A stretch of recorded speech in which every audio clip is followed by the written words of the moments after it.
అందరికీ నమస్కారం, శుభోదయం. Welcome to money master. వాళ్ళ 28th మార్చ్ సాటర్డే వీకెండ్ రోజున క్విక్ అప్డేట్స్, ఎక్కువ టైం తీసుకోను. సో ఇంటర్నేషనల్ మార్కెట్స్లో ఏం జరిగాయి, మన మార్కెట్స్లో ప్రధానమైన బిజినెస్ హెడ్లైన్స్ ఏమున్నాయి చూద్దాం. యాజ్ ఆఫ్ నౌ అంటే నిన్న అమెరికన్ మార్కెట్స్లో ఒక బలహీనత మళ్ళీ మనం చూసాం. ఏకంగా 2% మేర నష్టాలు మెజారిటీ ఆఫ్ ది మార్కెట్స్లో. డౌ జోన్స్ 1.75, S&P 500 1.7, నాస్డాక్ కూడా 2.15% మేర నష్టపోవడం. సో అమెరికన్ మార్కెట్స్లో బలహీనత ఇంకా రాను బలపడుతూనే ఉంది. ఎందుకంటే ఆయిల్ $112 పైన ట్రేడ్ అవుతుంది. Oil prices close at the highest level since 2022 as Iran negotiations fail to ease supply fear. So మనకి ఇరాన్ ఏమాత్రం వెనక్కి తగ్గకుండా గల్ఫ్ దేశాల మీద దాడులు కొనసాగిస్తూనే ఉంది. ఇప్పుడే ఒకటి వార్త చూస్తుంటే అక్కడ మనకి మేజర్గా ఫైర్ రిపోర్టెడ్ అబుదాబీస్ కెజాద్ యాజ్ అథారిటీస్ దాన్ని మిజైల్ని ఒక ఇంటర్సెప్ట్ చేసే ప్రయత్నం ఏది చేస్తున్నారు, బ్యాలిస్టిక్ మిజైల్ అని చెప్పి. సో ఇరాన్ బ్యాలిస్టిక్ మిజైల్స్తో గల్ఫ్ దేశాల మీద దాడులు చేస్తూ ఉన్న ఈ తరుణంలో ఈ సయోధ్య ఎంతవరకు కుదురుతుందనేది అనుమానాలే. సో ఈరోజు రేపు ఏం జరుగుతుంది, మండే గురించి మనం మాట్లాడుకోవాలంటే ఈ 2 రోజుల్లో ఏం జరుగుతుంది అనేది ఎవరికి అంతు చెక్కని పరిస్థితి. అందువల్ల ఎల్లుండి కదా అన్న థాట్ వచ్చేసింది డొనాల్డ్ ట్రంప్ వల్ల. ఎప్పుడు ఏ డెసిషన్స్ ఎలా ఉంటాయని చెప్పి. గోల్డ్ మాత్రం ఎక్కడ వెనక్కి తగ్గట్లేదు. గోల్డ్ 4,490 ఆల్మోస్ట్ $4,500 దగ్గర ట్రేడ్ అవుతుంది. సిల్వర్ కూడా $70 దగ్గర ఆల్మోస్ట్ ట్రేడ్ కావడం చూస్తున్నాం. క్రిప్టో కరెన్సీస్లో మాత్రం ఒక బలహీనత ఉంది. $66,000 దగ్గర బిట్ కాయిన్ అయితే ట్రేడ్ అవుతుంది. సో మనకి నిన్న ముగిసిన యూరోప్ మార్కెట్స్ అన్నీ కూడా బలహీనంగా ముగిశాయి. నిన్న ముగిసిన ఏషియన్ మార్కెట్స్లో నికే, నిఫ్టీ వీక్నెస్ ఉన్నాయి. హాంకాంగ్, షాంఘై మాత్రమే ఒక 0.5 నుంచి 1% మేర లాభాలతో అయితే ఉన్నాయి.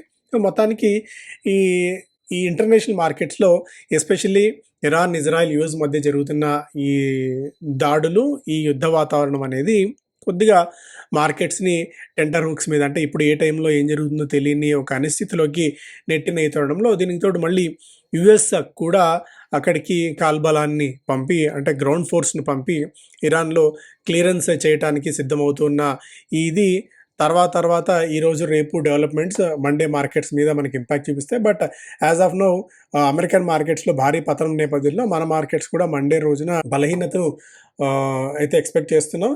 Economic Times no fuel maths cut in excise duty levy and exports. ఒకటి దేశంగా ఇక్కడ తయారయ్యి అంటే ఇక్కడ క్రూడ్ని ఎక్స్ట్రాక్ట్ చేసి వాటిని రీఫైన్ చేసి ఎగుమతి చేసే కంపెనీస్కి, లైక్ ఏవియేషన్ టర్బైన్ ఫ్యూయల్ కానీ లేదా రిలయన్స్ లాంటి కంపెనీస్ ఇతర దేశాలకి ఎగుమతి చేసే వాటి మీద ఎక్స్పోర్ట్ లెవీ ఒకటి స్టార్ట్ చేశారు. దీనికి తోడు ఎక్సైజ్ డ్యూటీ తగ్గించారు. అంటే ఇంపోర్ట్ చేసుకునే కంపెనీస్కి ఒక డ్యూటీ, ఎక్స్పోర్ట్ చేసే కంపెనీస్కి ఒక స్ట్రక్చర్ని రెండుని చేశారు. దానివల్ల రిలయన్స్ మీద గట్టి ఎఫెక్ట్ అయితే పడింది. Refiners get ₹10 a litre easing in petrol, diesel.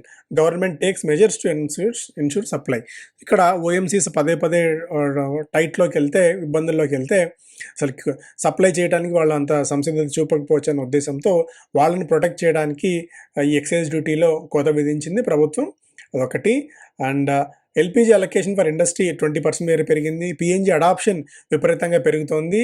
Every day మనకి దాదాపు 2.5 లక్షల PNG connections have doubled around 2.5 lakhs with daily additions. ఒకప్పుడు 4,000, 5,000 ఉన్న డైలీ అడిషన్స్ ఇప్పుడు 9,000 నుంచి 11,000కి పెరిగాయి per day. So piped natural gas, ఎల్పిజికి ప్రత్యామ్నాయంగా పైపుడు న్యాచురల్ గ్యాస్ని మరింతగా జనాల్లోకి తీసుకెళ్లాలి, చొప్పించాలన్న ఉద్దేశంతో ప్రభుత్వం ఉంది. కాబట్టి రాబోయే రోజుల్లో మేబీ మహానగర్ గ్యాస్ కానీ, గుజరాత్ గ్యాస్ కానీ, ఇంద్రప్రస్థ, ఇవి అంటే కొన్ని ప్రాంతాలకు మాత్రమే తమ పట్టును బలంగా ఉన్న ఈ తరుణంలో మేబీ ఇవి బెనిఫిట్ అవ్వచ్చేమో లాంగ్ రన్లో. ఎందుకంటే పిఎన్జి అడాప్షన్ ఈ ఇష్యూ నేపథ్యంలో మరింతగా పెరుగుతుంది. కాబట్టి markets drown in red sea, rupee bleeds bear maul street. Currency ₹94 మార్కెట్ని క్రాస్ చేసింది. Rupee when compared with dollar. VIX 4 సంవత్సరాల గరిష్ట స్థాయికి అయితే చేరింది. అనేక కారణాలు మార్కెట్స్ నిన్న భారీ ఎత్తున నష్టాల్ని మూటగట్టుకోవడానికి దోహదపడ్డాయి. డిఫెన్స్ క్యాపబిలిటీస్ మరింతగా పెంచే ప్రయత్నంలో ప్రభుత్వం ఉంది. ₹2.4 లక్షల కోట్ల ఫ్రెష్ డీల్స్ని ప్రభుత్వం కుదుర్చుకోబోతోంది. Proposals includes UCAVs, S-400s, 1 lakh crore aircraft to be made in India. ఈ 2.5 లక్షల కోట్లలో ₹1,00,000 కోట్ల వరకు ఎయిర్క్రాఫ్ట్ ఇండియాలో తయారు చేసే విధంగా ప్రభుత్వం చర్యలు అయితే తీసుకుంటోంది. అండ్ ఇవన్నీ కూడా ఈ IPL వస్తుంది. అండ్ ఈ ఇష్యూస్, గ్యాస్ సమస్యల నేపథ్యంలో ఫస్ట్ రెస్టారెంట్స్ హిట్ తీసుకుంటే గిగ్ వర్కర్స్కి ఇలాంటి జొమాటో కానివ్వండి, స్విగ్గీ కానివ్వండి, వీటి మీద కూడా ప్రభావం అయితే పడుతుంది అన్నట్టుగా కూడా ఈ స్టోరీ సారాంశం. Truce or war, oil rises 2.5% over uncertainty. అలాగే Iran at the Hormuz toll gate. So toll gate ద్వారా టోల్ పెట్టి డబ్బులు తీసుకోవాలా అన్న ప్రతిపాదన కూడా ఉంది కాబట్టి సో ఇవి కూడా ఆయిల్ ప్రైజెస్ని దిశానిర్దేశం చేసే అవకాశం ఉంది. సెంటర్ పెక్స్ H1FY27 బారోయింగ్ 8.2 లక్షల కోట్ల రూపాయల మేర అప్పులు తీసుకోవాలని చెప్పి మొదటి అర్ధభాగానికి ప్రభుత్వం నిర్ణయం తీసుకోవడం. ఫినో పేమెంట్స్ బ్యాంక్ వాళ్ళ ఎండీని టర్మ్ రెన్యువల్ విషయంలో హోల్డ్ పెట్టింది బికాస్ ఆఫ్ ఇష్యూస్ నేపథ్యంలో. Regulator steps up oversight of GLP-1 drug distribution chain. ఇక్కడ అడ్డగోలుగా అంటే కొద్ది గొప్ప ఊబాకాయం ఉన్న వాళ్ళందరూ కూడా లేదా బరువు తగ్గాలనుకున్న వాళ్ళందరూ కూడా GLP డ్రగ్ని వాడితే తర్వాత ఇష్యూస్ ఎదుర్కోవాలంటున్న ఉద్దేశంతో ప్రభుత్వం ఈ సేల్స్ మీద కొద్దిగా రిస్ట్రిక్షన్ పెట్టిందన్నట్టుగా కూడా business standard. Government steps in to shield OMCs via big duty cuts, rupee down over 4% since war begin. Taxiing to take off Jewar airport could lift land values. So Jewar ఎయిర్పోర్ట్కి సంబంధించి ఒక major update. కొత్త airports ఇండియాలో తమ రెక్కలు విప్పార్చుకుంటూనే ఉన్నాయి. Ather energy all time hit చేసింది 48% మేర నెలలో. మహీంద్రా లైఫ్ ఎక్స్పెన్సెస్ నేను ఒక 8% మేర క్షీణించింది. RPSG వెంచర్స్ రెగ్యులర్ వాల్యూమ్స్తో పోలిస్తే 194 రెట్ల అధిక వాల్యూమ్స్తో 12% మేర స్టాక్లో జంప్. సఫైర్ ఫుడ్స్ ఒక 1% మేర బలహీనపడింది. Export duty throws a wrench into Reliance run. ఇంతకుముందు మాట్లాడుకున్నట్టు fuel export tax hit refining economics. Stock 4.5% మేర పతనమైంది బికాజ్ ఈ ఫ్యూయల్ ఎకనామిక్స్లో మార్పులు చేర్పుల వల్ల. ఆల్రెడీ నిన్న ఈవినింగ్ ఈ అంశం డిస్కస్ చేసాం మనం. ఒకవేళ జూన్ దాకా ఇలాగే యుద్ధం కొనసాగితే 200 రూపాయలు దాకా పర్ బ్యారెల్ చమురు వెళ్లే ప్రమాదం ఉంది అని చెప్పి మ్యాక్వరీ అంచనా కడుతుంది.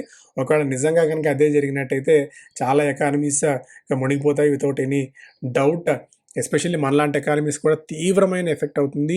రీట్ MFs to be reality soon as NSE rolls out dedicated index. Dedicated ఇండెక్స్ని రీట్స్ అండ్ రియాలిటీ ఇండెక్స్ ఒకటి తీసుకురావాలని చెప్పి NSE అయితే భావిస్తోంది. ఒక 2-3 డేస్ అంటే మార్కెట్స్ పడినప్పుడు ఈవినింగ్ బులెటిన్ కూడా కొద్దిగా టైం తీసుకొని ఎత్తి చేస్తున్నాను. Market closing report, after market report నిజంగా మీరు ఎంతమందికి ఉపయోగపడుతుంది, అసలు ఉపయోగపడుతుందా లేదా, టైం తీసుకొని చేయొచ్చు అంటారా లేదా, ఒకవేళ ఈవినింగ్ బులెటిన్లో ఏ అంశాలు కవర్ చేయాలి అన్న థాట్ ఏదైనా మీరుంటే షేర్ చేసుకుంటే అయితే కామెంట్స్ రూపంలో వాటన్నిటిని తీసుకొని నిజంగా మెజారిటీ ఆఫ్ ది జనాలు మార్కెట్ క్లోజింగ్ రిపోర్ట్ కూడా ఒకవేళ అవసరం అవుతుంది, దానివల్ల మీకు ఎంతో కొంత బెనిఫిట్ ఉంటుందంటే, ఎందుకంటే నేను కూడా టైం ఇన్వెస్ట్ చేయాలి కాబట్టి దాని మీద మీకు ఎక్కువ మందికి ఉపయోగపడుతుంది అనుకుంటేనే నేను టైం పెట్టి చేద్దామన్న ఆలోచనలో ఉన్నాను. ఏమన్నా ఉంటే మీరు కామెంట్స్ రూపంలో షేర్ చేసుకోండి. Thank you so much.